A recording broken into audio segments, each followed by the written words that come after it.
Welcome back, ladies and gentlemen, to not only the Nexus, but Heroes of the Storm and the top 8 as well. So far, we've had some fantastic matches today. The Forecourt Jester has been here for actually all of them. Haven't had a break yet. That's so, right, yeah. Man, just working overtime for you guys, because I love you, but also I love our co-casters here. Gillyweed, Kubi, what are you guys doing? Man, I'm pumped. I am pumped for this next match because it is Murloc Geniuses versus Complexity, and they've both been playing on fire this weekend. Absolutely. I cannot say anything against that.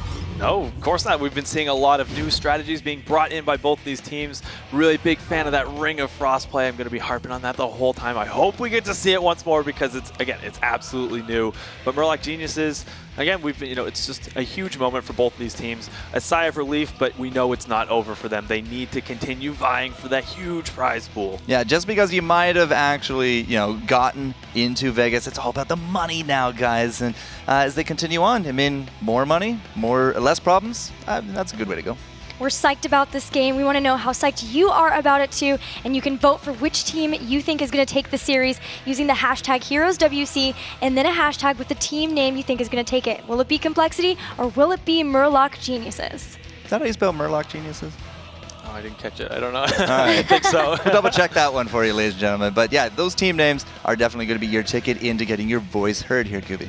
That's right. And also, let's take a minute to plug our sponsors because they have done a great job helping support this event in North America. Road to BlizzCon is brought to you by our official hardware partners, Gigabyte and NVIDIA. All right, and because our sponsors are just so awesome, we have 2 new winners here as well. Sean Hawley and Nathaniel Frost have just each won an NVIDIA GeForce GTX 950 graphics card. Congratulations, guys. Well deserved. And if you guys want to have a chance at winning some of the remaining ones, you have to go over to esl.gg/AugustNAOpen in order to put your bid in. Best of luck. Indeed, best of luck, and best of luck to our teams who are, I believe, ready for the draft. So let's hop right over to that. All right, so the big thing that we're going to be looking for here, Kubi, who gets Jaina? Who gets Jaina, I know, because it's been such a big factor for both of these teams moving forward, but there's a little bit more of a pressing issue thus far, and that is the Zeratul. Jaximus, we've been hyping him up all day. But that's a first pick, first ban Zeratul. That's true. Not a reaction one. That is very true. I think that Equinox much prefers, if he's going to play a melee assassin, he really likes Kerrigan. We saw it in the video. He's shown some fantastic Kerrigan play. And like you mentioned before, Jaximus, he has shown some very incredible and scary for his opponent's play when he is on that Zeratul. All right, so Kalthas is going to be out, and we have a myriad of choices. Zagara, Joanna, Jaina as well coming into those. Nazibos, we've seen the first few picks there, as well as Leoric. This time it's going to be that Zagara, all about that position control, having those creep tumors out and just keeping an eye on those 2 turn-in points. Teams that have been very successful on this battleground have controlled those points moving into that later game. If you can dominate that map objective, it will do wonders for you. Plus, we've seen a lot of combinations with the Devouring Moss. We'll see what they choose to try to combo off of that. For now, Complexity, they're going to grab Johanna. Will we see the Asmodan pick up as a second? No, but they're going to go for a double warrior. I don't think we've seen that today. We haven't seen those 2 picked up, not especially in that first part of the draft. And I think part of it is, they're setting up definitely for an Asmodan pick if they so choose to go into that. However, it also takes away the potential for the other team to do it. But it becomes very obvious that they're doing this, right? So I would think a ban would be very targeted. So they have to have some kind of backup strategy along with this. This is a turn I was not expecting. I was going to say, if we don't actually pick up a support here and Murloc Geniuses don't ban out the Uther, then they have to pick it here. But they take the Malfurion instead. That's pretty interesting. But Entangling Roots, Devouring Maw. Also, Zombie Wall. They have a lot of lockdown that they can capitalize on top of the Zagara. But what is so interesting to me is we've made it all the way to the second ban phase and still no Jaina. Yep, no Jaina. The Mirrodin is now going to be out of that as well. Is Jaina the only one missing out of the top Power 5, Power 6? It kind of is at this point. Well, Complexity has 2 more picks after this next ban. Murloc Geniuses might even just opt to get rid of it, but they don't. They take out the Rigor, not scared of that Asmodan, but the interesting thing is that 2 warriors have been picked for Complexity thus far, and a ban on a warrior as well. And this does a lot to limit what Murloc Geniuses has to choose from. So Nubarak, Tyrael, Jen? All right. We can help. We can help. Arthas. That's true, too. Murloc Geniuses are the first team I ever saw run the big Syndragosa plays. That's right, yep. Fury loves Arthas, so Right. that might be the potential what they're going for. The complexity shows their hand a little. Sylvanas is now coming into it. Remember, it's Tomb of the Spider Queen, guys. It's a little bit of a smaller matchup, but so far the drafts have been very different. Trying to match some of that push power that's available on the other side. That Zagara, Nazeebo, even potential for Malfurion depending on the talents picked. Sylvanas will do a lot there. We also have the Knight Takes Pawn that will likely be grabbed for Johanna, and the Uther picked up with it as well. The nice thing with Sylvanas too is they'll have a Wailing Arrow. So if they're concerned about a Ravenous Spirit from Nazeebo, that is going to be a nice play for them in order to stop it. But now we have Murloc Geniuses with their final 2 picks here. They still need the Warrior. What is Fury going to pick up? And where is Jaina? Well, I was going to say, is it going to be a Warrior Flex? And, well, there's the answer to the Flex part. Tyranda's going to be coming into the mix. And Arthas, Gilly calls it. Gets it. Gets Did the a little pick on that, victory yes. dance. Yeah, I did. So Arthas gets scooped up, and a lot of this comes down to preference too, because we can see Arthas's abilities here, but I mean they're different from a lot of the other, Nubarak. Like there are these less played warriors, but it comes down to preference at this point. Do you want to have that slow from the Frozen Tempest? The trait actually does do a lot to put out that extra damage output, but the Howling Blast as well. It's a lot about control for Arthas, not necessarily in the sense of stunts from the other warriors, but in the sense of roots and slows. Yeah, the Frostmourne hungers for the extra burst, but Frozen Tempest is what I always associate with them in my mind, because so far, again, they have Zagara, they have the Nazeebo. We talked about that zone control, Roots, Malfurion, and now on top of that, Frozen Tempest and Lunar Blaze, level 10 as well coming into Starfall. These guys are just going to be controlling this battlefield every which way that they can, and complexity.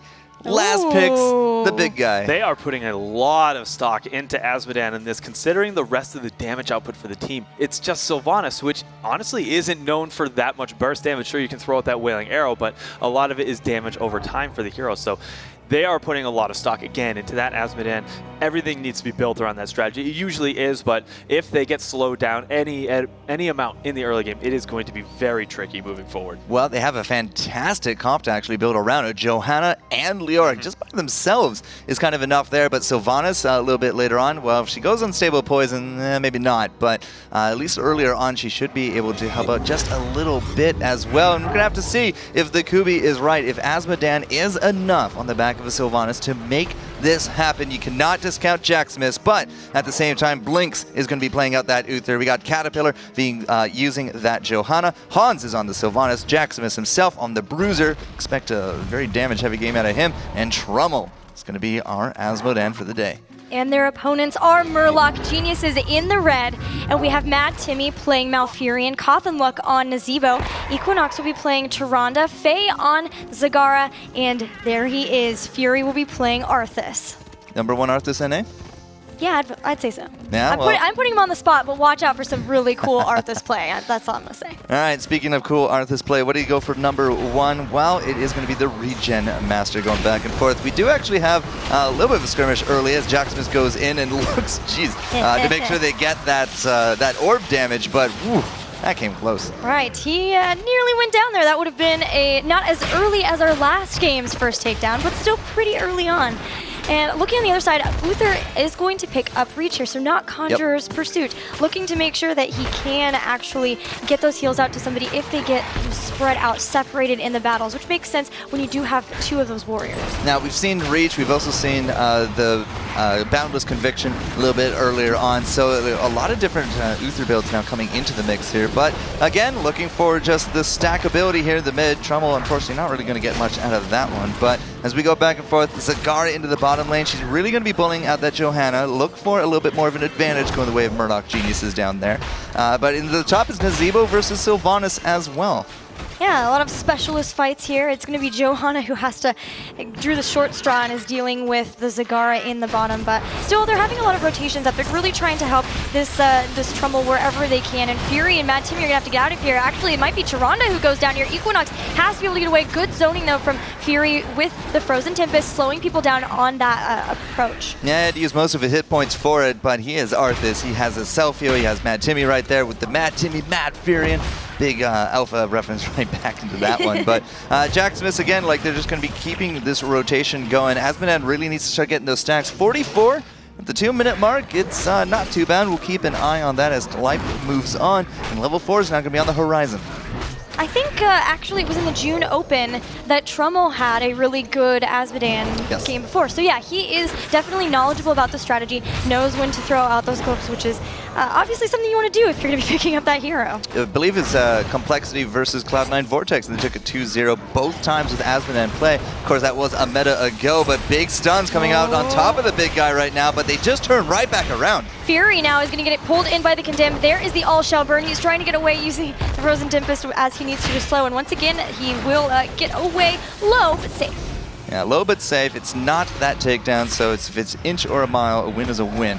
As an old movie did once quote. Jaximus is not having the time of his life down here. Faye, once more, showing the big strength of why you take a Zagara, especially early on in these drafts, at least here on the NA. She's just a fantastic laner, and if you can't come down there with big mobility, you're not really going to have a chance of actually taking her down. Yeah, that's why we instantly see Blinks rotate down, because Jaximus had to go back to try to heal back up, but he's not having any more of an easier time with those Hunter killers, as he's already pretty low. Up in the mid lane too, a dodge on the Lunar Flare from Johanna, but she is also getting low. Murloc Genius is really putting on the pressure here early on in lane, and that's exactly what you have to do versus the Asmodan play like this. Yeah, and Asmodan, he's actually going to be, no, maybe not in those roots, but he's definitely dropping a little bit low. He's going to be on the back foot. We did actually just look at the stacks off to the side. 48. So what, a minute and a bit going by? Just maybe actually about 60 seconds, gets 4 stacks. Not exactly the number he needs to. That was a much better stacking right there. Yeah, that was a lot of stacks there, and all of a sudden up to 62, so that was a good one. And we've got level 4 talents in here. In fact, we're getting close to those level 7 ones. I wanted to point out that Equinox on Toronto did take Pierce. Yep, Pierce on the Owl. We do got Arthas with that Destruction, 150% damage on his activatable trait. And again, there's a little bit of extra damage, that little extra burst can go a long way. It adds up over time.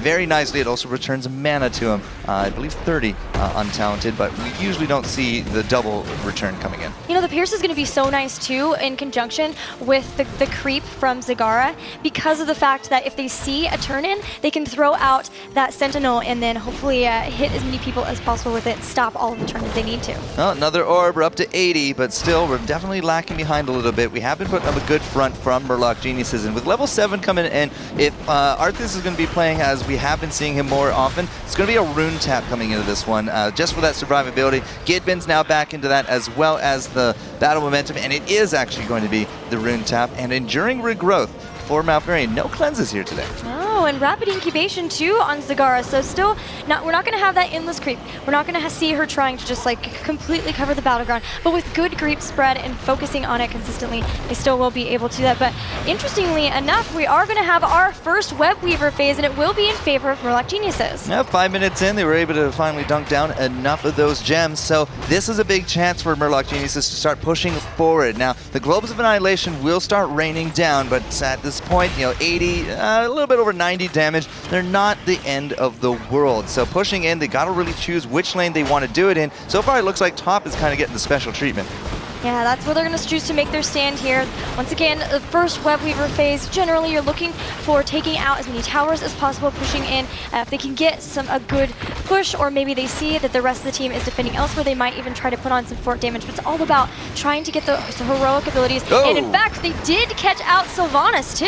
Yeah, the 3-man pressure, it's enough. Those crowd control trains coming in have left the station, and so apparently Sylvanas was the prime passenger. So Equinox and CauthonLuck, they might actually turn right back into it. They're not showing any fear up against Trummel. Really starts trying to, again, nurture out this push. The last of the Web Weavers will be bottom lane, however, and they're basically on their last little few hit points. So there we go. They're going to be dropping down. Trummel could be big trouble. Oh, Fury came in with a slow, and there's a Howling Blast, and Asmodan is taken out. What a fantastic zombie wall there. Now Blinks is in trouble. He's going to fall to Fury too. That's the power of that Arthas. Yes, he's a warrior, but he does so much damage. Man, Jaximus is going to drop really low there as well. And Fury with that rune tap, with that destruction coming in, he was able to actually survive good stun. Oh. And that's going to be Sylvanas again. He just came back to lane, Gilly. Oh, poor Sylvanas. And it is now going to be down. Jaximus is low. They've thrown pressure already onto this fort here. Another Web Weaver phase will most certainly be able to take that out too. But we do have heroic abilities for Murloc Geniuses. Geniuses, and guess what we have?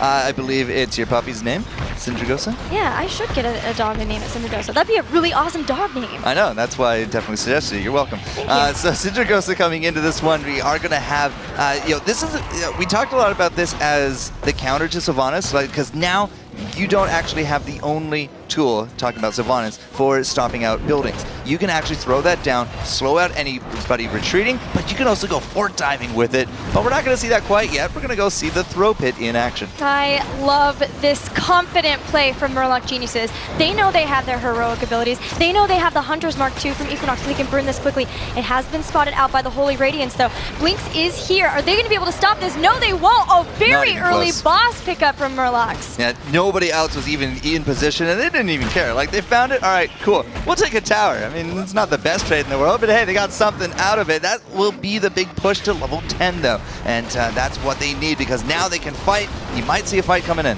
Yeah, they're going to start rotating in here for sure, as the Starfall is going to go down, but going to slow Trummel in here, but not really going to do too much else. But Equinox is very, very low, getting healed back up by the Tranquility, though, but a Blessed Shield ensures that they take down Tyrande there, and we might have seen an overextension here as the All Shall Burn is on madtimmy. Wow. He's not going to be able to get away either. Two heroes already down on the side of Murloc Geniuses. The Condemned pulling Fury back in. He's trying to slow everyone down and trying to chase the rest of his teammates. He has 21 gems on it, but he's going to get away. The Devouring Maw saves the day. Wow, Fury at this edge of death. He will live to see another day. And the World of Warcraft actually thanks you for saving out the Arthas right there. But still, they took on the Malfurion. I saw that there was a March of the Black King as well as that Wailing Arrow on top of the Malfurion, but it doesn't matter. Once the Tranquility is out, you can't stop it with those heroics. And, well, it didn't save his life, but definitely the rest of his team were able to survive right through it, minus that Tyrande who went down first. But still, an excellent defense being held there by Complexity. Yeah, again, Complexity did get the turn in here too, so they are going to start to be able to push those lanes back a bit, but they're still a little bit behind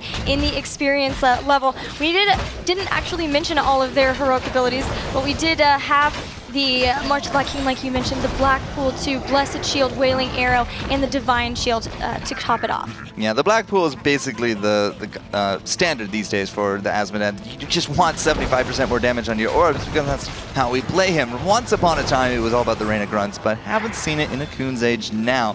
Either way, 12-12. Murloc Geniuses, despite a bad fight and showing, are actually still leading in experience, and that 13 talent tier is on the horizon. Complexity only needs 3 more gems to turn in, but Murlocs are trying to turn desperately all the ones they have into. They've caught back up 40 out of 55 that they need, but only 3 more for Complexity. They have them. Where are they? They're trying to stop each other from turning in up here on the top. Yeah. All right, so level 13 is here. Complexity a little bit at a disadvantage. Oh, Equinox, however. Now we're at a man disadvantage going forward here for Murloc Geniuses. They're not going to be able to turn in anytime soon. CauthonLuck did throw down the zombie wall to save himself. A fantastic job there, but they did get pushed. Actually, Zagara snuck down and got the turn in. So although Complexity did push them back, got the takedown on Tyrande, it did mean that they were distracted just long enough for Murloc to secure the next Webweaver phase. Well, that's not the only surprise. Level 13s came in. Now that we can actually take a moment to look at them, we don't have an ice block on our Malfurion. That's a life seed, Gilly. Ooh, even no ice block on Nazebo either. He has Thing of the Deep, so confident play here from Murloc Geniuses. They don't need ice block. They are going for all the damage, and they're going to be working with the Webweavers. I would not be surprised to see a Syndragosa at any moment here. Yeah, Syndragosa for the fort type could absolutely be just devastating up against Complexity. They don't exactly have the most mobile of heroes. There it goes. It's going to stop out that fort, that tower. Johanna's going to go drop down immediately here as well. And the Devouring Maw has several members in there. They're already getting ready to throw up Banelings into the Ravenous Spirit. Sylvanas is just melted. No Wailing Arrow to stop this now. A stun on Trummel, and he's going to have to get the heck out of there. And now the fort is down. Murloc Geniuses are continuing their push in. These towers are finally actually going to be able to fight back for what little time they have left in this round. We were 13-13, but 2 takedowns of fort, multiple towers is going to put us at the 16 mark, near Lee by the end of it here for Murloc Geniuses. Remember, there's still pushing into the bottom there as well, but there's no fart. In fact, there's actually no other objectives as of yet because this guy is still lingering on, but the boss is actually still going to be down. In fact, the bruisers are as well, and the only objective left kind of here for Murloc Geniuses to collect upon if they want is those bottom siege giants. Yeah, no, they do have, Complexity is very close to a turn-in. So we see a Tyrande hanging out very close to the bottom turn-in point. They're also rotating around toward the top one too. So they know that they were very close to getting a turn-in, but they also want to try to get 16 because then they can really try to force Complexity off. So we're seeing them try to lane, try to pick up those giants while simultaneously just stall out the turn-in while they can. All right, there's the siege giants coming in, so Murloc Geniuses will have some pressure into the bottom lane. All they got to do is have a little bit of a good show into the top, into the mid, and those bottom giants are going to start doing some big damage for them. We're not going to see it engage until 16, but it is right here. They're on the doorstep of it. Complexity knows that. They're going to try for this engage right now. The Blessed Shield went in, but still everyone is up. There is the Starfall trying to slow people down. It's all about slows for Murloc Geniuses, but madtimmy is in a bit of trouble. He's got to drop the Tranquility and will do so. Now Jaximus, though, he's going to have March of the Black King right through there, but does nothing to that Tranquility. As the Howling Blast comes in, Jaximus is going to go down. And there goes that Leoric. And go, Cattle's going to drop here as well. Now Blinks is going to be running for his life. You see Cattle into the back. He's apparently actually still alive, but Trummel, low hit points, is going to throw out one more of those orbs, and Uther is paying the price. Oh, Trummel is going to go down. Ravenous Spirit is following too. It's going to be a team wipe on the side of Complexity. Murloc Geniuses are on fire. They're going after Keep. They have web weavers on their structures, but they don't even care. They're pushing in. Yeah, that's true. Yeah, we are pushing into that top, into that mid. Bottom, maybe not so much. They had the siege giants to deal with, but this is a big push right now for Murloc Geniuses. They're going to get that mid keep. They're even going to go for this top one before they disengage. And I got to say, I mean, that Raven is holding that key into the last moment there for CauthonLuck really did seal the deal, and that is a 2-for-2 keep advantage going forward here for Murloc Geniuses. This play for Murloc Geniuses is obviously influencing the poll because you guys are 60% to 40% in favor of the Murlocs. Don't forget that you can still vote. Use the hashtag HeroesWC and the hashtag of the team name you think is going to take this series. All right, 17-15 at the very beginning of that fight. We did have that 16 mark come into it. So Murloc Geniuses, they had hardened focus for the Malfurion going forward. We do got those leaping spiders. We did have, wow, 200% owl damage coming in. We saw that pierce at level 4 for the Tyrande, and now it's even going to be more. That means at the rewind, if we do get to level 20, the rewind owl on the Ranger, it could actually just chunk someone down to half hit points without even being anywhere near them. That is going to be scary, especially when trying to turn in for Complexity. And speaking of that, they only have 8. There it is. Yep. That plus Pierce. Look how much damage Hans just took. Yep. And wait till there's 2 of them coming at you. Oh no. I'm scared. Yeah, it's going to be a lot of damage right there. I mean, Tyrande has actually shown in the past that she can top those damage numbers, but we do finally have 16 for Complexity here as well. Benediction. We do have, I wanted to point this out earlier, Hans at level 7 went for the health return dagger, and now at level 16, he has the vulnerability dagger there as well. They're not going for that unstable poison because they want to make sure that Asmodan will have enough of a good time trying to stack up those stacks. His stacks are not anywhere near where they want to be right now, but the Cold Embrace will help out at least in some of these team fights. And they've also got Holy Renewal there for Johanna, so they are trying to just make sure that they can stay alive because obviously they're having a heck of a time trying to do so. Murloc Geniuses are going to be on the chase again because they've once again got red web weaver spawning, and look how far forward this one is. Level 18 to 16, it's a heck of an advantage for these Murlocs, and pushing forward in, well, maybe not the top, maybe not the bottom, but the mid was definitely looking good. It looks like now it's going to be a collapse into the bottom as well. I didn't actually see that tower still standing, but it did not take a lot to push over. And bottom lane is going to be the big war zone going forward. Yeah, and don't forget, this is past 15 minutes, so these web weavers are stronger per the patch that we just had. So looks like we're going to have the stand by Murloc Geniuses be in the bottom lane. This is because this is, of course, where the last keep is, but also if they can delay, that top one is just going to push and push and push that lane all the way into the core. If they then can get some takedowns here, maybe with the Syndragosa, then we could see them. And speaking of which, there's the Syndragosa. And that means that keep is not going to be firing back. You got to get rid of that web weaver, guys, and Jaximus is trying his best, but that's going to be a march to the Black King. CauthonLuck not looking so hot, but madtimmy, that's a big maw in the back. Oh, Big Maw into the Ravenous Spirit, and Uther falls, so does Trummel, and now Cattle is in a heap of trouble there too. Only Sylvanas and Johanna are remaining, and they're not even going to worry anymore about this heap. They don't need to. They're going to head straight to core, and this is tough for Complexity. Yes, they have qualified, but they said they wanted to go all the way. They wanted to win this, and it's going to be Murloc who's at least winning this game. All right, 2 levels up. Murloc Geniuses putting up a good first game up against Complexity. They had a lot of hype going behind him, but Murloc's, man, methodical, great stuff. Life Seed by the end of it. Think of the Dave didn't even need those ice blocks. There was just no damage. And by the end of it, we didn't even hit the 300 mark on the Asmodan by what, 17 minutes in? Really lagging behind. Yeah, and we saw, we mentioned, Trummel is not new to this style of Asmodan, so it really just shows that Murloc Geniuses knew exactly what they needed to do to deal with that. They had fantastic play. I loved the Syndragosa. Thank you, Fury. You are the best. I loved it. It was so awesome, and I'm desperate to know what you thought of that game, Kubi. Well, I feel like it's as I was saying, they had a lot of pressure that was being put on the Asmodan. You guys talked about how the stacking was really put to a halt, and it felt like their damage was just lacking from that point forward. And we saw some engagements that they really tried to make do with what they had. We see, actually this clip that I'm going to bring up for you guys is an attempt to really make use of the Leoric. We see this March going down with the Divine Shield, hoping that it would be enough damage, but we can see how it quickly turns into an overextension. They back up for just a little bit, trying to make something work, but we see a string of kills being thrown forward. But here it is, Gilly, your favorite. That is the Syndragosa, showing how good of a chase tool it really is. We had Faye in a great position to flank, to clean up the rest of this takedown, and CauthonLuck with the fantastic Ravenous Spirit. Just goes to show how strong the team play was for Complexity in that game. The Syndragosa, we said it can disable the buildings, you can go fort diving, it'll chase you down, you can use it for the initiation. I can see why, the Fury is your favorite Arthas NA. Yeah, Syndragosa into Ravenous Spirit. You can't even, a dragon's chasing you down, you're slowed down, and then on top of it, the Spirit is just running after you. That's such a cool synergy. Yeah, the Jester-like thing is a very scary thing to be chased after. It really is. So, Kubi, game number 2, we didn't get to see Jaina.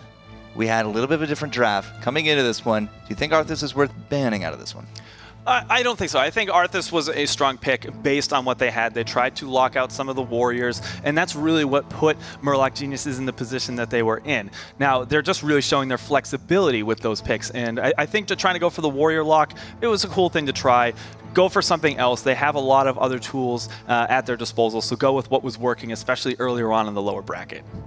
Well, guys, we saw the poll earlier. You guys are favoring Murloc Geniuses. So if you're a Complexity fan, they need your support now more than ever. Don't forget to vote in our Twitter poll. Use the hashtag HeroesWC and a hashtag of the team name for who you want to win this series. Yeah, 38%. These guys need to have all of your energy, so make sure you send it to them if, of course, you want them to win. But while you're doing that, of course, we are going to say that, if you really need to catch up on competitive esports here for Heroes of the Storm, then we got your back. heroesofthestorm.com/esports. That's definitely where you guys want to be, because we're going to be throwing it to a little bit of a break, catch our breath, and see what the Murlocs are going to be bringing back here for game number 2 in just a bit.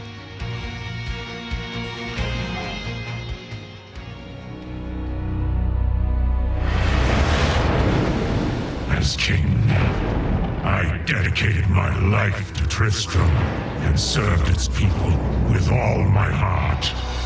In exchange, they called me a madman and betrayed me. But I have returned, stronger than ever. These so-called heroes think they can destroy me. But I cannot be killed again.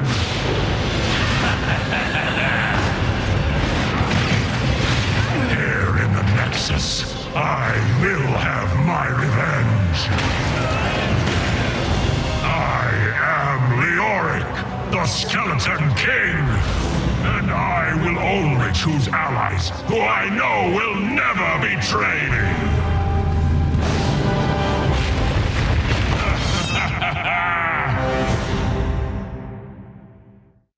One damage away from victory, they bring in Matter Bomber to seal the deal. Now this guy really loves dynamite, Jim. But it doesn't look like it loves him, Bob. He's blown up his own team. 5 for 5, though. Hearthstone, play it free. Rated T. So, is he gonna turn that sheep into a devil sword? That or a squirrel, it's a 50-50 chance. Oh.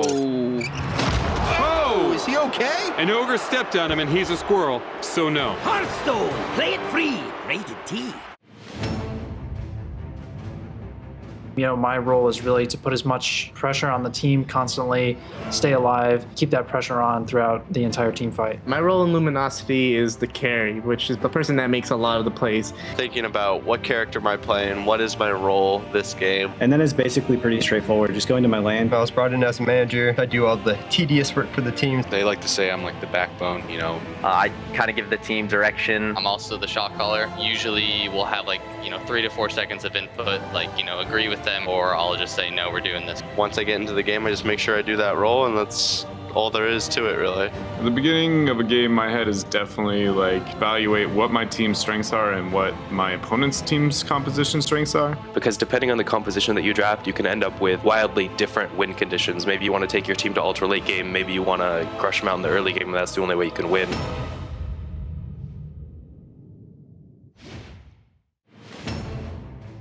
Well, we have Cattlepillar, who's our shot caller, who's, I think, really, really good at Johanna, and he's always calm and collected under pressure. He's like the rock that holds the team together. Then we have Hans, who's kind of the opposite of that. He really gets us going when we need to go. He's our hype man. He's absolutely sick at Kael'thas, and I think in this next patch he's going to get even better. Trummel is just a mechanically gifted player. You can count on him to win a one-on-one 9 out of 10 times. And then Jaximus is kind of like a breakout in-your-face melee assassin. Has a really, really great attitude, and is just mechanically gifted.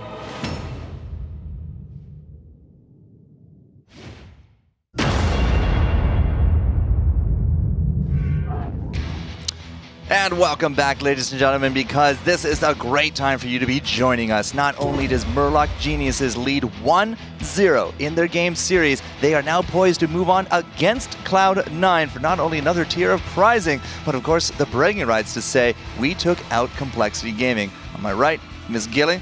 That was a fantastic game. You got to see your best, or your most favorite Arthas NA. He's probably the best NA at this point, but I mean, could you see that happening again? I think it'll just definitely depend on the composition that they end up with, the composition that they're against, but also the battleground that they're on, and whether they choose to go for that pushing, that chase style like they had. All right, and on my left, of course, the naysayer, Mr. Kubi. The naysayer? What does that mean? Why am I the naysayer? What? I love the Arthas play. No, it was done. It was very well executed. I'm just not saying that it's something they have to go for, because they are showing that they have a lot of different strategies under their belt, which is always going to be a big plus. And if that means they're going to have to play Arthas, then go for it, because it looked great. Are you going to rename your cat to Cindy? Syndragosa? No, how could I? No, no way. Hundreds of nerds rose up in the voice right there. All right, so, this is actually a really good time to talk about how the prizing is changing moving forward for this. So, yes, the big prize is that $12,000, but now that the teams are starting to move into this 4th place spot, that's $2,000 for each, but as they move up into this and they're trying to contest those two giants, the Cloud9 and the Tempo Storm, that's when we start to see that $5,000 for 2nd place and that top prize of $12,000. So Tempo Storm right now has guaranteed at least $5,000. Cloud9 has guaranteed at least $2,500. These teams have only guaranteed 12. So right now, it's no longer about the seeds. Right now, it's about the bragging points as well as making a statement and making a little bit of bank behind it as well. Well, don't forget, guys, we do have a Twitter poll going on right now about this series, and we want to know which team you think is going to take it. So vote for your favorite team using the hashtag with their team name and the hashtag HeroesWC. Well, 3% since we last checked in. Complexity, they're getting that energy. You guys are definitely sending it very nicely, but we'll check in again with you in a bit, because right now we want to find out what game number 2 is going to be. All right, the battleground is going to be Cursed Hollow, and we see the start ban is for Complexity, Zagara. Yeah, she's kind of been on that chop block quite a bit this weekend. She made some fantastic plays. They had amazing Devouring Maws there, and Murloc Geniuses have a couple of different players who are fantastic Zagara players, so it makes perfect sense both on a meta level, but also versus Murloc Geniuses. All right, Kael'thas is going to be out here, Cubes. First pick, could it be that Zeratul?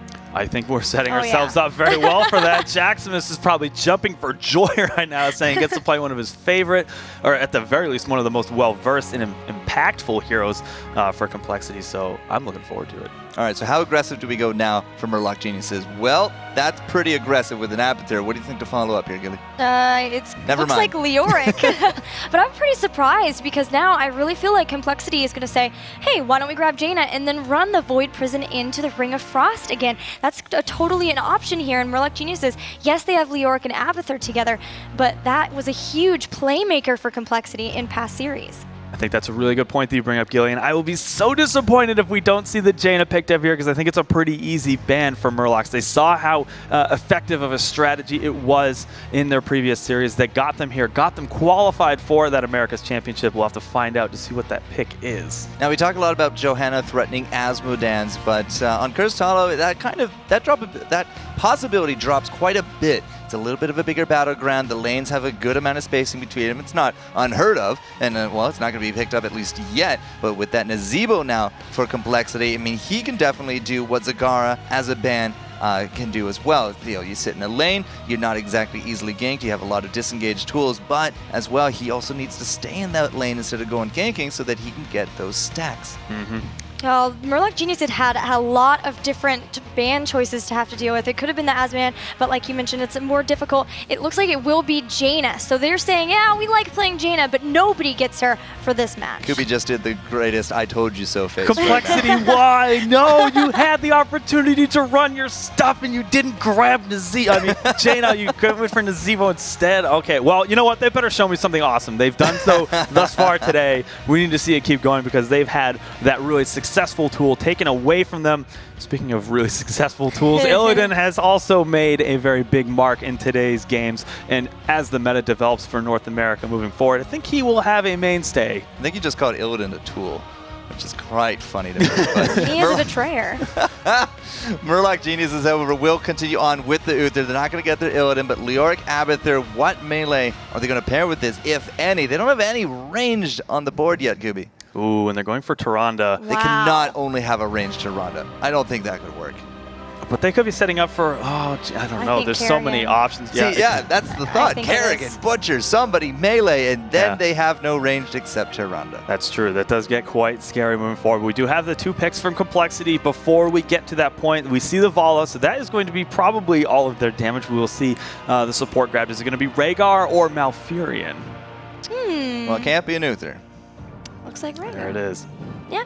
So Rhaegar, so now what is the big play, Murlocs? What is the big pick here? It's a lot is going to be riding on this choice, and it's going to really show us, I think, what they're exactly going for. Yeah, it could be, I mean, we still got like Sylvanas on the board, so they could really just go for a lot of push, like Abathur, Sylvanas. Sylvanas doesn't tell me it's a big play. It's just like, oh, well, she's the only one left. That's kind of the mentality. Like a big play to me would be a Sergeant Hammer, but nope, it's we should just stop second guessing.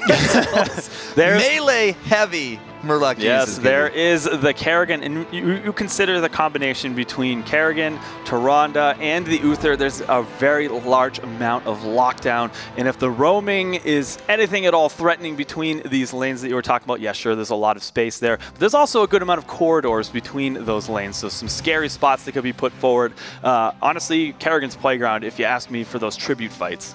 Yeah, I said Kerrigan earlier, Equinox's favorite hero is Kerrigan too, so I'm really excited to see what his build will be and how he is going to show us some cool Kerrigan play. I just see disastrous consequences if we get any kind of our disengage going, but as we get into the game, let's take a quick look at the rosters, because Complexity, Blink's going to be playing on that Rhaegar, we got Caterpillar on the Johanna, Hans will be the Vala this round, Jaximus is jumping for Joy on Zeratul, and Trummel will be playing out on Nazebo. And their opponents, who are up 1-0 in this best of 3, they really want to move on, get into that higher pricing. They're Murloc Geniuses with madtimmy on Uther, CauthonLuck playing Tyrande, Equinox on Kerrigan, Faye playing Abathur once more, and of course Fury playing Leoric. So you guys have some excellent points. If the lockdown is enough, you're going to be able to get the takedowns. And from there, it doesn't matter how many range or melee you have, you're going to have the man advantage. So if those are going to be successful, they have to be successful early game, because if they just keep getting kited out, if they keep getting disengaged, I don't think they're going to have that late game. We'll see how they make it work, but they do have a Seasoned Marksman on Zeratul, so we're going to see him probably either sitting more just in lane or rotating around, but making sure that he's always there for the different minion waves that are coming in from a couple of lanes, because he really wants to build up those stacks, and that's going to help their late game.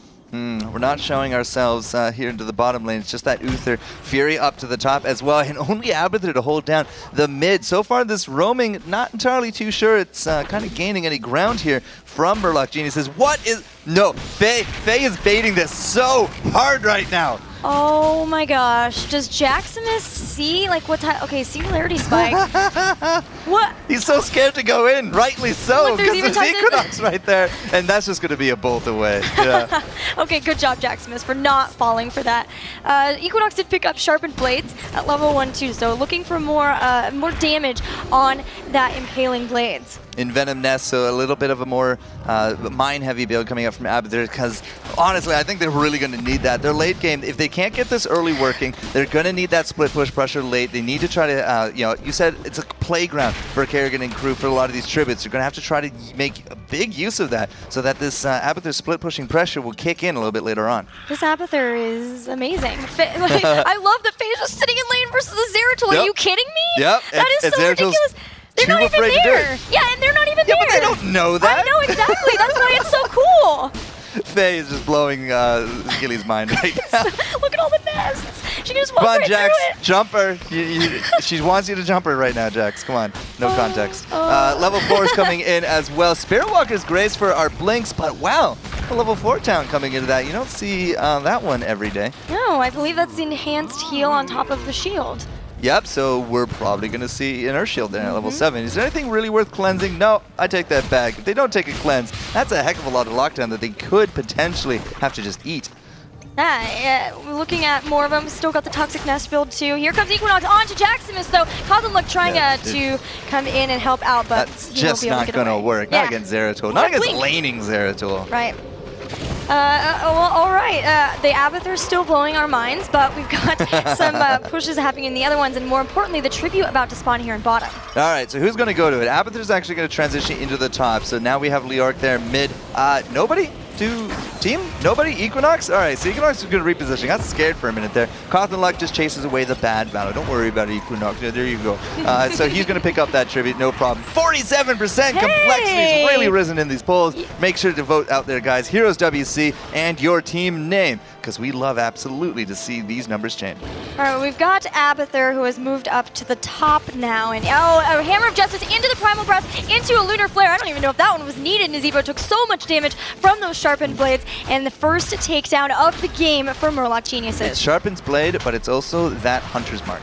That really boosts that big spike damage right there. So that's the big crowd control train that we've been talking about. And Jax he's thinking of it. He's like, maybe, just saw them bottom, maybe. Nope, not going to happen. But yeah, that is why we're likely to see the cleanse come out from Rhaegar instead of that Earth Shield. But here's the moment of truth. It is the cleanse. Oh, so we have a cleanse after all, looking to stave off a lot of the stuns that we do have. And Clairvoyance for Uther. A little bit of a callback here. Looking for a vision. Makes a lot of sense, though, against the Zeratul. Yep. Zeratul, it's kind of actually funny. You think you're so safe in that stealth, la-di-da-da-da, just right beside you. Clairvoyance, collapse, dead. Jaximus is going to have to stay on his toes. He really wants to go against Faye. He really, he's going to jump her. But no, he got it anyways. The level 7 with the follow through and that focus attack. Faye, perhaps a little bit too greedy on it, but wow. The Lunar Flare takes it, and Zeratul is going to go down for his sins of going after the Abathur. That's a 4-man collapse. They were really pissed. Yeah, you do not mess with Faye on Abathur. He can sit in lane if he wants to. Thank you very much. All right, nobody's going for this tribute. Instead, it looks like Faye, he just immediately tunnels into the top 3-man chase squad on top of Cattle, but Ms. Johanna used out that Iron Skin to defeat most of the CC coming into it, and it looks like she is going to be okay for now. Level 8s, and again, nobody on the tributes. Well, just now, Leoric rotating in. They're way more concerned with getting takedowns. Jaximus is going to come in, but not in time. In a second tribute tribute to Murloc Geniuses. The next one is going to be very, very crucial for complexity, as if they can't pick that up, yeah, it's going to be a very early curse for Murlocs, and that's exactly what they want. They want that push. They want to open up space for the Abathur. Clearly, they're fine with sitting Abathur perfectly like in lane right in front of a Zeratul. All right, level difference not really huge at this point, pretty much on par. Bottom lane, Hans and Trummel have not really gotten a huge amount done. They have actually pushed in and taken a tower, which is a part of the reasons why you see complexity actually now ahead in terms of this experience. Equinox coming down. Trummel, he knows this pain. He almost gets the dodge, and there's the follow-up, and once more, Nazeebo's back into the jungle. I just love it's the instant envenom, and as they're running away, the primal grasp into the blades. Even if they don't hit the blades, you've got the follow-up immediately with the Lunar Flare and Lunar Blaze pickup too, to even make that easier of a pickup. Now, this is gutsy. I'll give Trummel this for sure. Ravenous Spirit up against these sets of crowd controls. That is something. Yeah, that's a lot of crowd control stuns to deal with from Tirana, from Uther, even from the Kerrigan too, but it does mean you have to get fairly close to get it. But Lunar Blaze pickup, it is going to make it a lot easier to stun that out.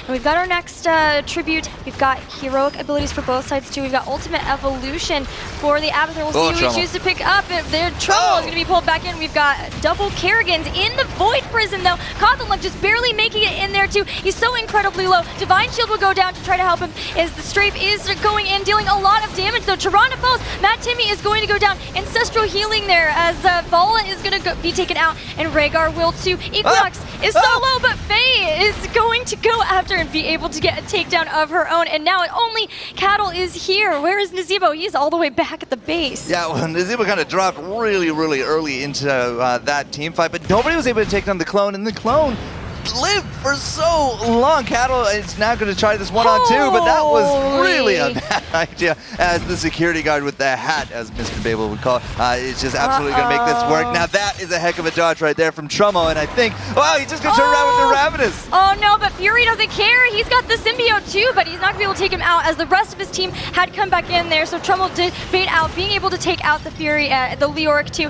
and we're going to see Complexity be able to pick up their first tribute of their own. Wow, a little bit delayed by the end of it, but hey, they denied that curse. They don't keep the level advantages. There was a heck of a lot of death going from both sides, but at double, Kerrigan absolutely wrecked out Trummel. We had the clone last just long enough to take down Jaximus, and now Equinox, he came back, he looked for that Trummel, doesn't quite get it, but man, the playmaking coming out from Equinox is absolutely astounding. His Kerrigan is on point, and Murloc Geniuses, I love the synergy they have between their heroic abilities. First of all, double Kerrigan, frightening. Yep. Also, Starfall, Maelstrom, and March of the Black King. Yep. That is so much area damage, and Cursed Hollow is a battleground where you get into a lot of fights in very difficult positions, very close quarters. That's going to be, that could be a huge playmaker for Murlocs. Yeah, especially in some of these small corridors. That is just a terrifying prospect. So it's up to Complexity now to try to make sure. They got denied really early in that fight from a few takedowns by Jaximus. He kept coming into the back, but there was a Void Prison that kind of worked against him. Then there was the invulnerability. Then there's the double Jaina, and it took a while to take down CauthonLuck. If they can get in and out, it's going to be great. But that's Zeratul actually leaving the building. Hello, Zeratul. A bunch of heroes from Murloc are going to take you out. Now madtimmy is going to start channeling this, and there's a bunch of heroes zoning everyone out. This will be a curse for Murloc Geniuses. Now, what do they decide to do with it? Well, usually you would see some forts go down and perhaps a boss, but so far with that positioning, I mean, madtimmy, the whole crew is right there. Go for that boss. Faye is actually into other lanes, starting to get a little bit more of that split experience going. That's why we see a level 13 and a little bit more, but this is actually an interruption on the boss by Cattle and crew. Oh, and the Ravenous Spirit is coming in. Cattle, though, is immediately already taken out, and Divine Shield stops the Ravenous Spirit. Trummel is going to fall because of that Maelstrom, and there is the Starfall on top of it. Blinks was slowed down trying to get away. Whoa. The Clairvoyance was amazing, but so was the Void Prison. Blinks just barely getting away, and it's CauthonLuck so close, but does not get taken out. Now Jaximus being pulled in by that ultimate evolution on Faye, but no further takedowns. No, not yet, but remember, Ken, this is a curse going on. Now, the team itself isn't pushing, but bottom lane, it's all about these locusts. It's all about this push from Abathur. It's getting a lot of work done. Top is now actually getting defended out by Vala. Looks like it should actually survive. Only 13 seconds left. And mid, not a lot going on there either, but because of that disengage, sure, we got a few takedowns from Murloc Geniuses, but overall, they don't have any threat of a curse anymore, and now they have to kind of build up back to that spot for a second curse. Ultimately, no forts. No forts. They did soften up the top one quite a bit, though. So at least they did get the boss. It should push in. I don't know if they'll be able to defend that in time to save that fort. So they'll at least get the experience from that. And they are leading in experience. They're one level away from 16, where they'll have that power play too. So looks like they are going to be checking this bottom boss, though, as well. Yeah, they're really looking to capitalize on that. They are going to find Trummel and Cattle. Cattle is now just going to turn back around. Here goes the shield on top of the Kerrigan, though, as well. And, well, I don't think it's actually hitting the mark this round. No, it was a very early Divine Shield. Now it's already used up. Fury taking a ton of damage from that strafe there, and he is going to definitely fall here as madtimmy now is under a lot of fire. The chase is real from the Complexity. He walks right into a trap of the zombie wall, and he'll be the second takedown. Now Complexity can feel safer possibly about picking up their boss, but this one is still pushing up top. Yeah, the boss so far, I mean, you said it, they've actually softened out the top, and now going into that top is the rest of that boss. So it's not quite going to be the keep, it's just going to be a few of those towers going back and forth, but that's enough to actually push Murloc Geniuses basically to the 16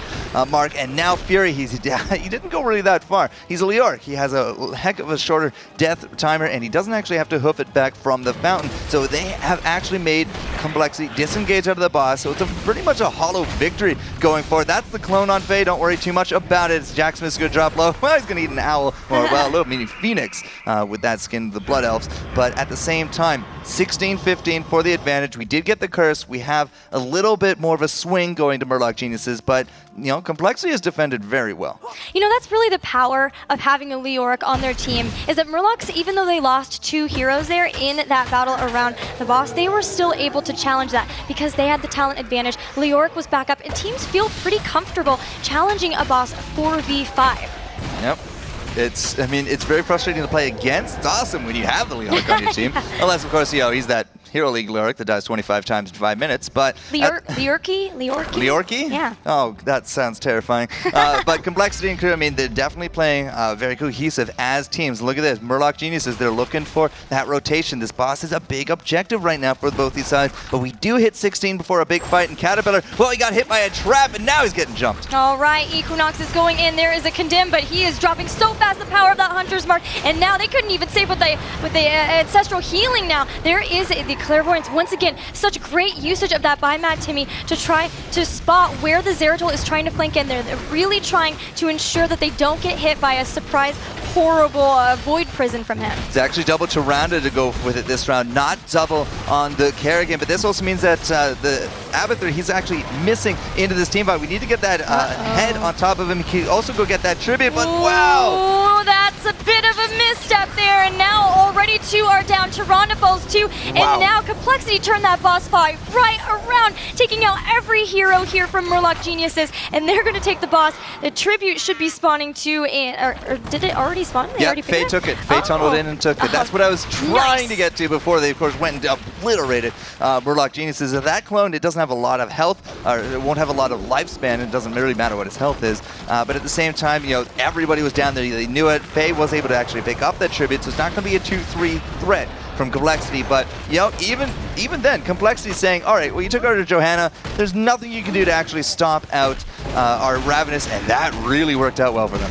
Fury has to use the March of the Black King just to try to get away, but there's the zombie wall, and he's gonna have to Wraith Walk away, just barely gets that after their symbiote helping that along. But yeah, this is a huge play for Complexity. They got the boss, they've picked up 2 forts off of that, and now they're gonna be in a much better position for this next tribute because they can just step back and start to set up their positioning around it. One fight, and these guys are now leading in experience. They got the map pressure. The Abathur is kind of retreated all the way to the top. It is a split pushing Abathur with those ranged Locusts, with the Locust Brood at 16 as well. But so far, Faye is just kind of keeping it clear and safe into the top. Now, we do have another tribute now coming out fairly soon.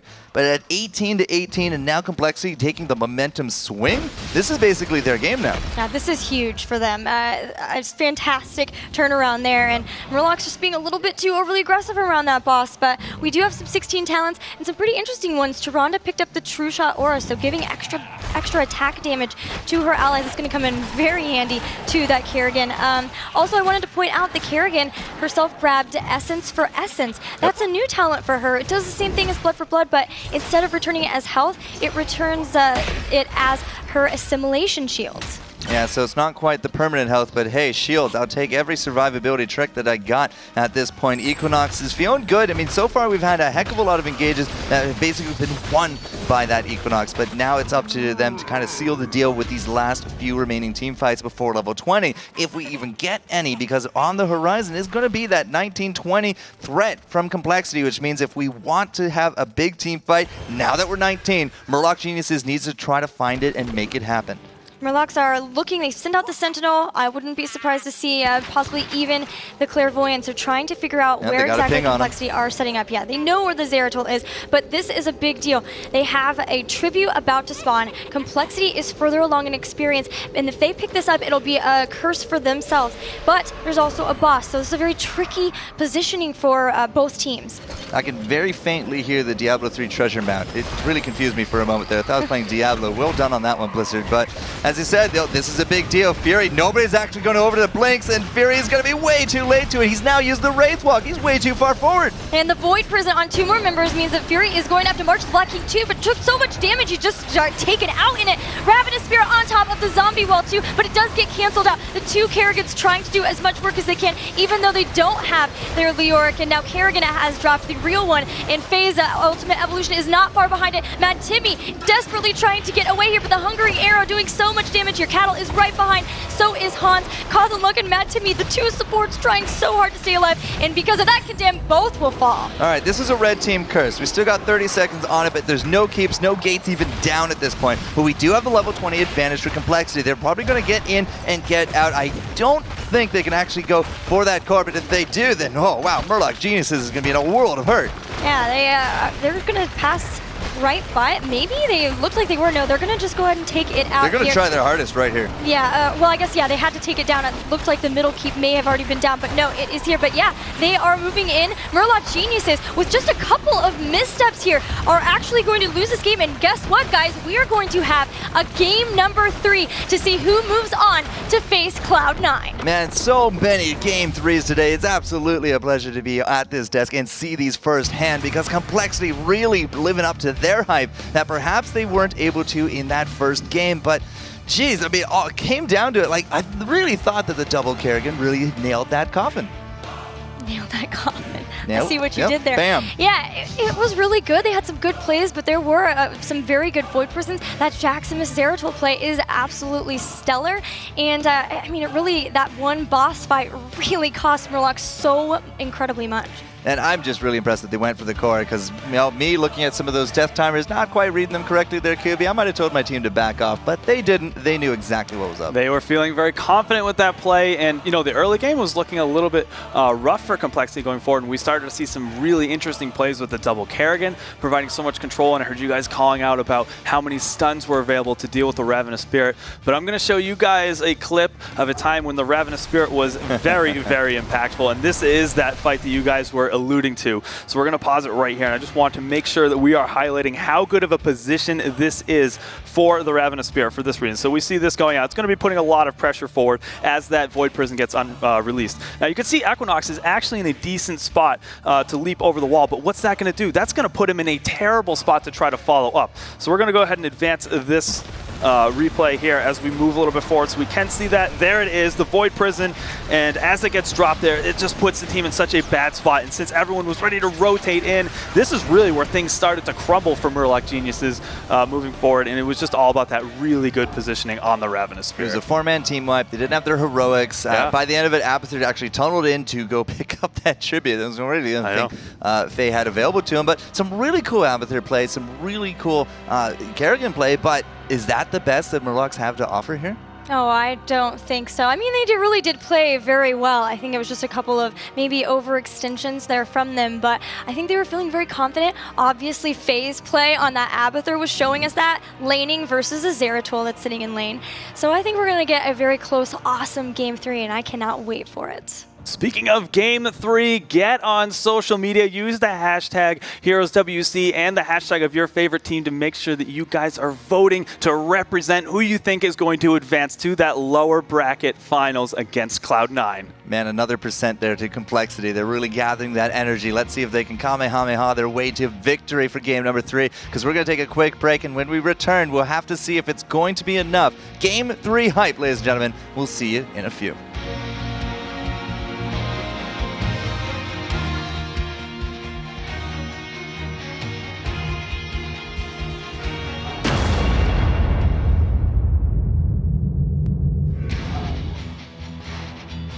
Yeah, I think you're right, Kubi. I don't think they're going to see that one coming. And oh, wow, hello. Yeah, didn't see you coming there either. But welcome back, because Game 3 hype is here and ready to go. Forecourt, Gilly, and the Kubi, we're going to be bringing you all this live action, because Game 3 means somebody goes home, somebody moves on, and perhaps even a few other people out there might win something. And before we do that, speaking of win something, we've got our sponsors that we want to thank. Heroes of the Storm North America Road to BlizzCon is brought to you by our official hardware partners. Those are Gigabyte and NVIDIA. Thank you to them so much. Hearts.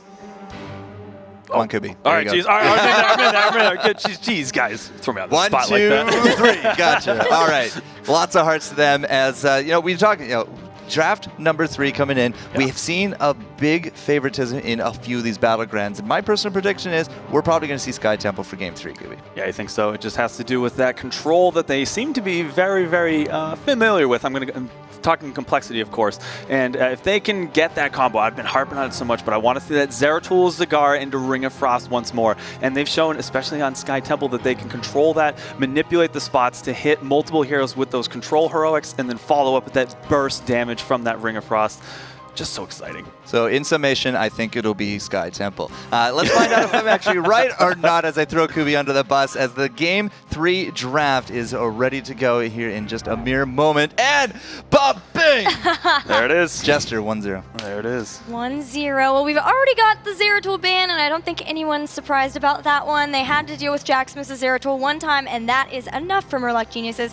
But what do Complexity come back with? Do they ban Zagara? Do they ban Kael'thas? It's going to be tough, because they know Murloc Geniuses can run either one. That's right, and I think we actually even saw a first pick on the Abathur with a feeling that that was not enough of a threat. We are going to see that Kael'thas removed quite quickly. So will this be the repeat Abathur then pick up right here from Murloc's? I think it'll be Zagara, but we'll have to see what they're going to choose to do. So they could run another Abathur. This is a huge battleground, so something like if they wanted to run that Evolved Monstrosity instead, boom, they could do it. But no, there it is. We're going to have Zagara. Gilly, 1-0. Come on, Kubi, put something Trying to get that pressure with the control, especially over that. And we've seen so many times the bottom lane with Zagara being able to creep that up early. And if you can just get a little bit of pressure onto those towers in the bottom lane, and your team can secure that bottom temple, it just skyrockets your team so far ahead in that experience. All right, Complexity not willing to give up their Johanna on the back of this. They could actually do this again. We saw Johanna Leoric a little bit earlier. That's true. It didn't end up really panning out for them, though. We found that they just didn't have enough damage, especially because they were trying to run that Asmodean strategy. Not as likely on Sky Temple, considering the space between the lanes. So, it will be Abathur. Yeah, have we seen Complexity this round, or this match? I think it's actually been both times Murloc Geniuses. Well, last one for sure was because Faye was being cheeky. Maybe they didn't do it in game number 1. It seems like it was so long ago, but yeah, the cheeky Faye play, that has to be a highlight right there. I loved it. But now Murloc have the next picks and Nazebo. So they've been playing a lot with Zagara and Nazebo. And they've been running that with the Tyrande too. We've seen that to amplify the damage that those two do. So we'll see if that happens a little bit later. Right now I'm thinking we'll see either a warrior of their own or maybe a support. They've been prioritizing Leoric, and he is still on the table. Yeah, there it is. The Leoric. Good call once more, Gilly. And doing a victory dance. Leoric, the marches have been ridiculous from Fury, so I would fully expect to see more of that. And he gets in there, and he is such a nuisance with that Wraith Walk. And if you try to punish him just a little bit, especially if we saw that paired up with the Divine Shield, he just gets all of his HP back and just pushes people off points, capture points, taking bosses, you name it. All right, so Complexity is saying, we're not afraid of your Kerrigan, but we don't want you to have Tyrande. Yeah, Tyrande's always been a really big play in Murloc Geniuses style. They really like her. They've got, generally it is Faye, sometimes you'll see Equinox on her, but they really do like to prioritize having her for the Hunter's Mark. They generally do run her as more of a ranged assassin now. But Murloc Geniuses, they're saying, okay, we want to have all of the power of pushing lanes, so we're going to ban out Sylvanas, so that's one less specialist on the table. A lot of specialists these last few rounds. Yeah, I know. I guess they've been just picking up so much pacing going forward after this patch into the competitive scene. So we see the Abathur, the Johanna. It's a very neutral start to the draft so far. Are they going to try to do something a little bit more aggressive? Are they going to try to grab that Illidan? I was going to say, he's not banned. Very strong possibility. You pair that up with Uther, you have the recipe for...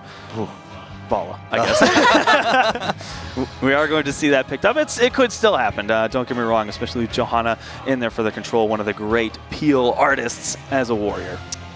Double Illidan has absolutely wrecked Face before. It was in the hands of Glaurung at the time, but it's something that you got to, like, there's been a lot of plays made this weekend that we're going to be seeing going forward into some of these new tournaments popping up. But Murloc Geniuses, they have to go up against that Uther. They don't have an Abathur. Will they run that last pick melee assassin? For now, we have Malfurion, so the support of choice for them, as we're not having any support bans this time, so we have seen that little bit of change, focusing more on the specialists like you guys mentioned. Malfurion will be here. Last pick, it can't be Tyrande. Do they run maybe a second warrior? Sometimes they'll do that with Equinox. He does like to play, and we mentioned before, like Illidan. I'm not really sure what he's going to choose. I was going to say, I think Jaina's fine too, and they're going to make that work. So 2 specialists and the Jaina just going for that ranged composition. Leoric as the solo tank, Malfurion backing it up. Okay, so no Kerrigan. Rip. Nope. No, didn't win him a game. It's out of the family. All right, fine. Murloc Geniuses. We haven't seen Jaina really this game series, although, never mind, there she is.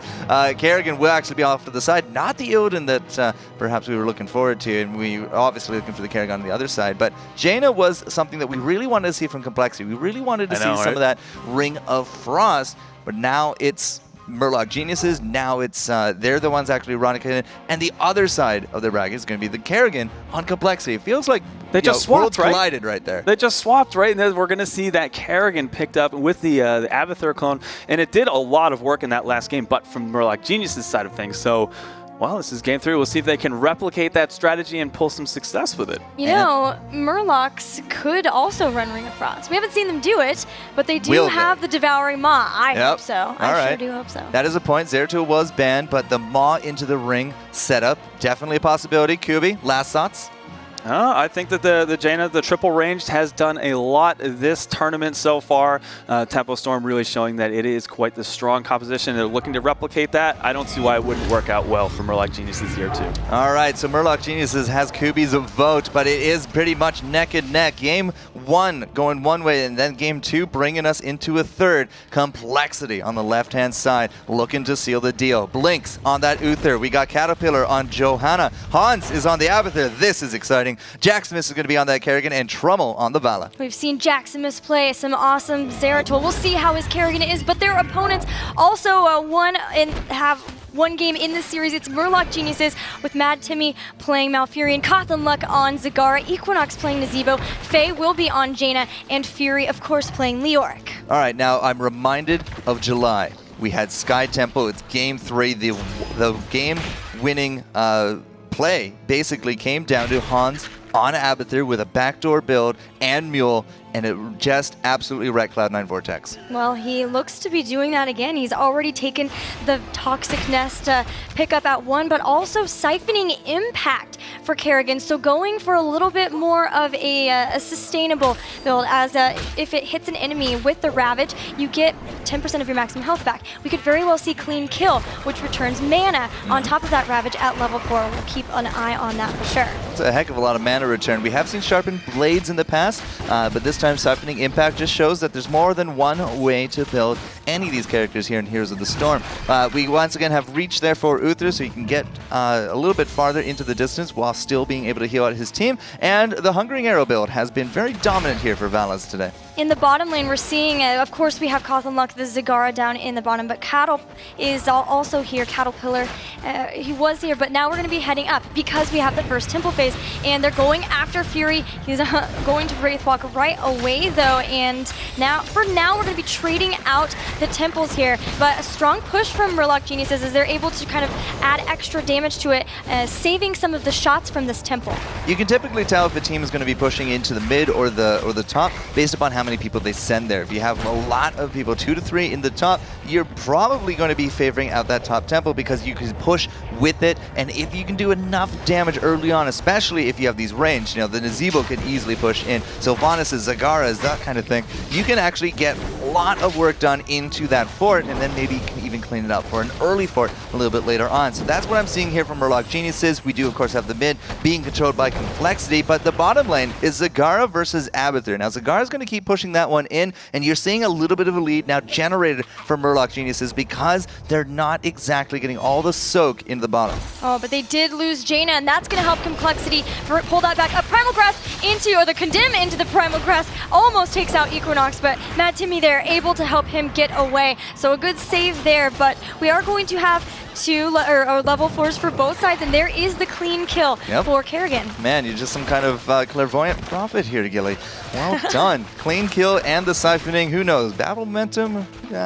Maybe we'll get a point on the board for the forecourt a little bit later. Either way, level 4s, as you said, we're here. It's going to continue on with the Hungering Arrow build, and now it's going to be Loon's Grasp. We got the spiders coming out there, as well as the Envenomed Spines. And looking at this so far, we are going to have Bruiser start to be picked up because they had that strong push up top. Any additional push here could equal net them an early fort, and that would help propel Murloc Geniuses forward in the experience. They really want to get to level 10 earlier, and if they could do that, then it could be difficult for Complexity to be able to fight them in these next temple phases, but Complexity is sticking right with them in laning. Now, Cattle's coming back into the bottom lane, and so far, I mean, he hasn't really been winning the lane, but he's been cleaning up a lot of that creep, and that's, Joanna's actually a really good hero in order to do that. Now we see the rest of Complexity into the top. They're going to be defending out this push, because if they don't, they do stand to actually lose out this fort, especially with Jane on the back of it, and that Nazebo doesn't matter. The fort was as brittle as anything anyways, so it's going to drop regardless. Yeah, having the push like we saw from Murloc do, while the temple is shooting any time you can save some of those temple shots means that they will go on more important structures like those forts. And we do have level 7, and we do have a mule on one side. It will be for Complexity, so very good, very nice pickup before that mule could come in for Murloc Geniuses. Hans was doing this build before it was cool. He did this actually 4 weeks ago in the July Opens. He had the double mines, he had the mule, which he does now have here as well. Now he's likely to go into the Locust, and then the Brood, and then past that, perhaps even the Locust Nest. We have seen it this weekend. It's a very likely target right now.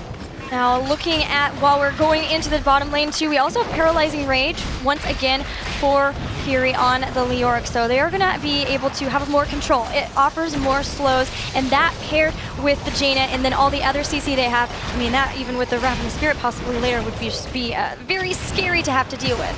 Talk about scary. Caterpillar light flashing before his eyes, but he's going to be okay for now. We do got those Siege Giants pushing in, and this is giving us a lot of control in this bottom lane. The Temple is going pretty much straight over to Murloc Geniuses. They should actually be able to now clean that up. They might even push in for another fort if they can. They have accrued a little bit of an experienced lead, but it's getting negated pretty heavily by the Abathur split push into the top lane. Yeah, they have a fantastic presence here, but they are having a bit difficulty like pushing into it fully, and they really don't want to get caught out too far because a Condemn into a Primal Grasp could instantly mean a takedown there, and they really want to just maintain that experienced lead. They're just playing safely, and that is evidenced by the pickups here. We have a cleanse on both sides, so both teams realizing how important this game is. 3 battle momentums, 1 for Johanna, Kerrigan, and the last for Zagara. Everybody is just ramping up for a lot of these team fights going forward. Yeah, no endless creep from Zagara. It's all about the damage that she can do, and it's great too because they have Malfurion.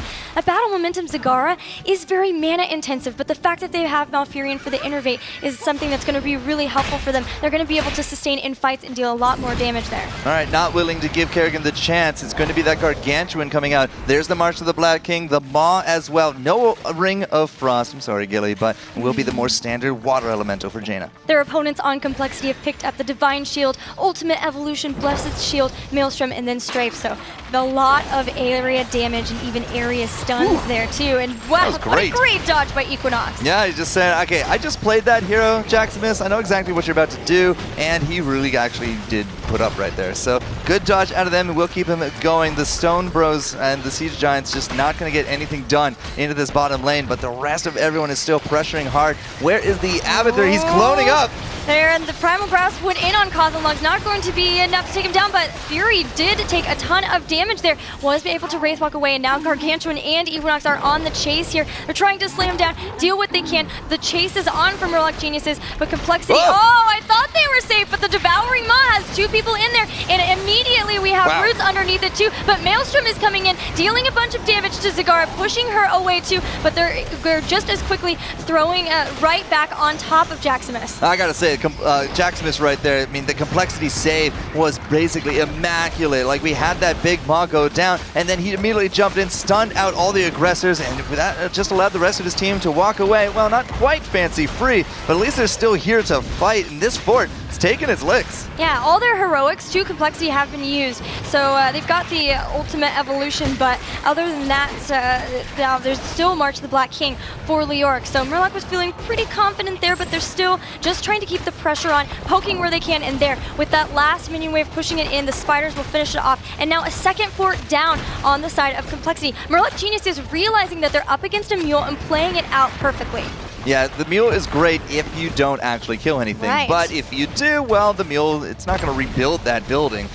So as you said, I mean, they're kind of playing around that very well. We do actually have the tempos now being traded out as the rest of the shots bottom are about to expire. This could actually lead us into an engage from Geniuses here on top of the mid, but so far I haven't really seen any kind of forward moving momentum on top of that, just a trade of forts. Complexity is down in experience, but they have been able to get up a bit with picking up that mid fort. They're starting to work on the next one.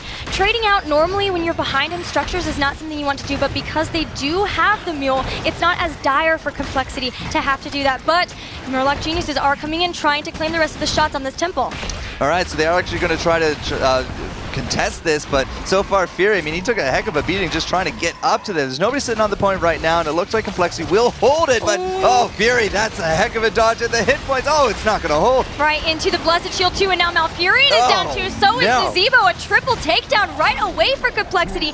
And now, even though they lost, I think, no, they didn't. They're even going to get the last few shots on this. They get level 13 first. That was a perfect time for them to engage right before their opponents picked it up. And you always talk about how frustrating it is to lose heroes right as you get caught up in a talent tier. Oh, it totally is. If you're the edge of, oh, thanks, Blinks. If you're at the edge of the level 12 and then you get 13, same with the 15 to 16, you lose the fight. I mean, you couldn't have waited 10 seconds, brother? I guess not. But either way, Complexity's going to take a huge swing on that one. Level 13 towns coming in. Eviscerate will be the 13 town of choice here for the Kerrigan. And I got to say, again, you know, the double Kerrigan coming into this, Complexity is basically mirroring what Murloc Geniuses did, but so far, they're kind of doing it a little better. They really are. Looking at the talents too for level 13 in Murloc Geniuses, we don't have Thing of the Deep and Life Seed.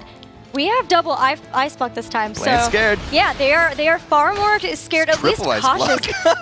You are correct. There is triple Ice Block, yeah, for Jaina too. So yeah, playing it much more cautiously. They aren't quite as confident here, or at least they want to be able to make sure that they don't lose for being too aggressive, being too confident like last game went. We're also very confident there with the Valor. She goes for the Giant Killer. No spell shield, no defensive talent right there. She will go for all-out aggression, and Uther does actually have that Shrink Ray. So if Leoric kind of gets into town, the Shrink Ray on that March of the Black King, hey, I'll take negative 25% damage any day. Yeah, now Kerrigan has Eviscerate, so Ravage's range is now increased by 40%. What was already scary, that she was able to turn all of a sudden just one leap into a triple takedown, is even way scarier now that she can do it from way further away. She can just hide in the shadows until she comes in and can jump right in and pull people into her team. If it was scary before, it's now way scarier. Yep, I totally agree because, you know, this is the big playmaker right now. The melee assassins have largely been dictating a lot of the flows of the games and a lot of what you're going to be seeing. And so far, if Jaximus jumps in, you know there's going to be Divine Shield. You're going to be looking for that double on top of it, and the lockdown has been insane. Yeah, once again, we're seeing Murloc Geniuses have this really good push in the early game and look like they're controlling it, but then Complexity, something like lights a fire underneath them, and they just start to turn the game around. Now they're nearly to level 16. We have 2 temples activating too. This is going to be a little bit tough for Murlocs, especially once they're down a talent tier. Yeah, you just cannot face that. I mean, you might be able to get a pick, but even then, like what, Johanna? Good luck with that one, guys. So Fury, he's going to get, well, perhaps caught. Not entirely too sure. He will actually use the Wraithwalk out, so it's not going to go down, but wow, there's the double! The double Kerrigan's there. Ice Block down on Jaina, but will they be able to save her instantly into a Tranquility? Won't be enough. A Condemn ensures that they take her out. And now with Jaina down, the rest of them might be able to get away, although Jaximus still is on the chase now. What is CauthonLuck going to do as he's trying to get away? The Maelstrom is done, but a Holy Radiance actually ensures that takedown here. 2 down for nothing for Complexity. See, it was actually Murloc Geniuses that needed to get the pick, not Complexity. I mean, they're already leading, and now with that, they're going to solidify 2 temples to their names. This is going to be the bottom fort, and possibly even a keep if they both converge on the same. Although, with the positioning, they probably shouldn't.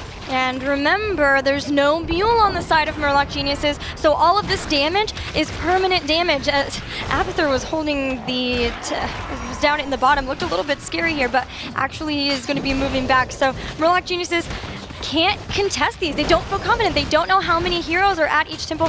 They're still just now respawning too, so they're basically giving these up. I think, yeah, they're both of them completely going to Complexity. All right, so all the shots won't yield out a keep, but hey, there's no more gates on top of these. If we get a boss into the bottom lane, well, again, there's just going to be a lot of low-hanging experience going into the pockets here of Complexity, but at the same time, level 16 talents are now here for both sides. Double the blood for blood. We do got the Locust Brood for our Hans, for our Abathur, and again, like with that mule, they've been playing out this structured game really, really well. Right, and they have Holy Renewal. We've been seeing that a lot on the Johanna. Over on the other side, we have Numbing Blast for Jaina, so looking for more control. Even the Tenacious Roots for Malfurion, so trying to find that control. And I don't know if they're going to find it, but now that they are at least on the same talent tier, they definitely want to try to find an engagement versus Complexity to try to turn this around before they're facing a level 20 team. Yeah, but 2 levels down, it's going to have to be a heck of a pick. Faye's going to show herself mid as well as Equinox, and well, there was a Johanna kind of floating around above them, but they have now kind of coalesced into a 5-man death ball, at least from Complexity. They are hovering in and around the boss area, and you know, this has been a very pivotal objective for a lot of matches. Yeah, we've seen a lot of grabs, but also a lot of steals for that boss, and with your tournament life on the line, this is a very scary, risky play to try to go for this when all 5 members of the other team are up. So both teams generally, yeah, so far have just been checking this boss in the throw pit while moving around, continuing to get pushes in lanes where they can. All right, so the Siege Giant's not going to get too much work done, but now it will be bruiser on bruiser action into the top. If we can keep throwing Merc camps at Murloc Geniuses, it will keep them, you know, fairly occupied, and the Lone Temple going to be spawning into the bottom lane there. Level 19, it's getting very close there, Gilly. That 20 is just looming. Well, we've got 2 objectives, the boss and the temple. And where are they going to choose to make their stand here? Already we saw a very forward, aggressive stance from Murloc Geniuses, maybe trying to catch a rotation down to that temple, but they didn't really find that. And they're really on the clock. Murloc Geniuses now are about half a level away from facing level 20 Complexity now. And with this temple, it's going to be pretty difficult for them. They've got to make the engagement now. Well, they're not even close to 18, so yeah, this would probably be their best bet. Now, we did take a few shots there from Fury. They did actually clean out a whole bunch of Abathur mines there as well, using the health regeneration there of that Leoric just to kind of tank them out and make them pretty much just worthless mines. But at the same time, you can see both teams are dancing around. Complexity's quite okay with this. In fact, they're even going to steal a few shots, but this needs to be a collapse on top of Cattle, and, well, doesn't quite hit the mark. It didn't. She was able to get through the zombie wall, and that means they're going to just be okay with backing off for now and maybe look to try to re-engage there, especially if they can get a good flank from the Kerrigan. Well, I was thinking about that Jaina right there. She wasn't that bush. Big roots coming out. Cattle's already used that unstoppable. There's the shield. Oh, Blessed Shield goes into a Tranquility immediately from madtimmy. And there is the flank from Jaximus into also the double Kerrigan from Hans. And already Zagara is down. March of the Black King trying to come in, but madtimmy and Equinox are so incredibly low. Hans is the ultimate evolution has been expended, but it's done what it needed to do. 3 takedowns now. Only Jaina and Nazeebo trying to get away, going through that choke point. Equinox taking so much hits, and into the Bolt of the Storm ensures that takedown. Jaina, the only hero remaining from Murloc Geniuses. There's a keep down top. This soul push has been able to take it out, and now Complexity, they're going straight for boss. Hans has got to be happy with that split, because not only did Complexity win the fight, they won the split. Those brood, that brood nest into the top is just absolutely doing a huge amount of work, and it is actually going to be a hive mind by the end of it. So this boss, easy peasy, not even a problem. We're not going to see Murloc Geniuses pull a rabbit out of that hat, and unfortunately for them, now down an entire keep into the top, and probably another keep very soon here into the bottom. Remember, guys, there's a temple down south, but they're okay with just delaying this out. They want to get as many mercenary camps as possible. It's going to keep Murloc Geniuses at bay, and 2 levels down, it's still looking very grim.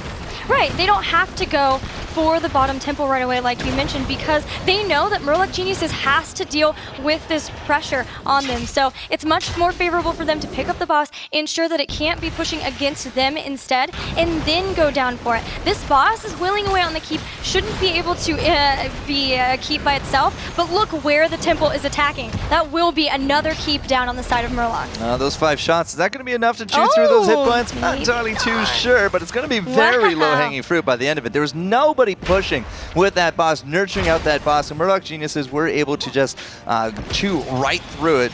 Not really too much of an issue, but still, we're a far cry from level 20 at this point. Murloc Geniuses is still basically stuck on defense until at least the next temple phase. Now we're babysitting this bottom keep, and meanwhile the mid is getting pushed into. We have level 20 talents here, Redemption, the hive mind like you mentioned, and the Indestructible for Johanna. I think we actually saw Fury be able to proc that out earlier on the boss, but didn't get the takedown there. And then 2 Bolts of the Storm. We saw Kerrigan use that very aggressively to ensure that they got the takedown on Nazeebo earlier. All right, so Fury, he's going to be in the front, and that's not exactly where he wants to be. You get a heal onto the back of it, but the keep did not last whatsoever, Gilly. It's now going to be down and out, and this is a 2-keep advantage. We still even have 3 keeps and a fort left on the board here for Complexity. The power of the mule, the power of getting ahead in the structures because of that, the experience, and then being able to turn that into your advantage. What are we laughing at? She just destroyed every one of those creeps with 1 shot. It looked very therapeutic for her.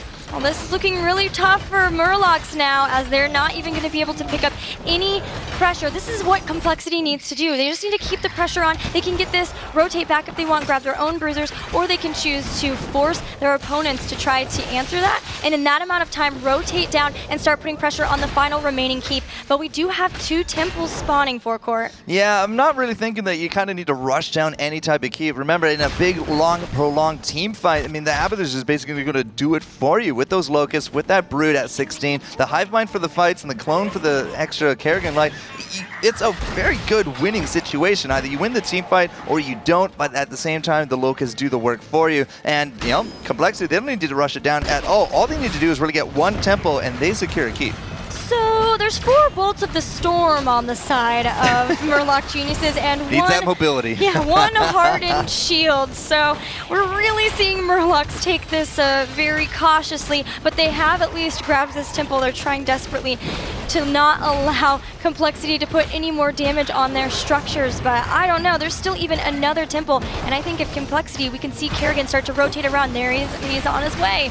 Yeah, so Hans is actually going to be jumping in with that Made from China version, but still, Fury, he's been jumping around. That clone has taken a lot of hits. We even got a heal out on top of it to soak up a few more, but still, I mean, again, that lasers are hitting those keeps. Where's the Abathur clones? They're going to be pushing out that bottom. They got to win this fight. Yeah, with the clone down now, it looks a lot more favorable, but already we do see the Ice Block had to go down into the Tranquility. Devouring Maw only has 1 targeted, but Jaximus, Jaximus will fall, but Johanna does not, as we do have the Divine Shield on there too, but 3 down for 1. 4 have fallen now for Murloc Geniuses. Only poor Faye here remains, and she is on the wrong side of this temple. She's gonna bolt the Ice Lock into the bolt. She's gonna try to slow them down. It won't be enough. Nah, not even gonna be near enough. That Uther was coming back to life, and you knew that Fury was just gonna be chasing her down, slowing her with those ghost forms. But this is a game, ladies and gentlemen. Murloc Geniuses are going to be down anywhere from 15 to 50 seconds, and there's 2 temples up. You got Abathur pushing out the pace, and that is probably going to be game right there. The lasers themselves, you don't even need to get into the shot for the finish, although Trummel's definitely going to make it there for that photo finish, and that is it. Complexity, once more, using the same strategy they used against Cloud9 Vortex in July, now will advance to face against Cloud9 Maelstrom, this only remaining team here for the next round of the August top 8. But congratulations to Murloc Geniuses, as they did still secure a spot and the 4th place here. But into the 3rd place match it goes. Complexity, and they'll be facing Cloud9. That's going to be a pretty tall order. Yeah, you can't diminish the fact that they are also now going to Vegas, but that's just kind of where the bank now ends here at 4th place, Kubi. So the interesting thing about that game, I thought, was that they were able to take Murloc Geniuses' strategy, the Abathur Kerrigan, and basically adapt it to their own, and then really capitalize on it and make some really fantastic plays. We saw some good ones in the previous game from Murloc Geniuses, but I felt like Complexity really shined with this strategy. So we're going to go into a replay that shows just that. So the first one, you can see the first clone goes in, pulls, puts Fury into a bit of a bad situation, but you can see the Blessed Shield is being thrown down here, is going to bounce around here, and is going to set up for a really good second pull, and that's going to be from Jaximus. So while the enemy team, in this case Murloc Geniuses, was trying to rotate around to save, they ended up overextending themselves, getting locked in, and we're going to go ahead and advance it from here.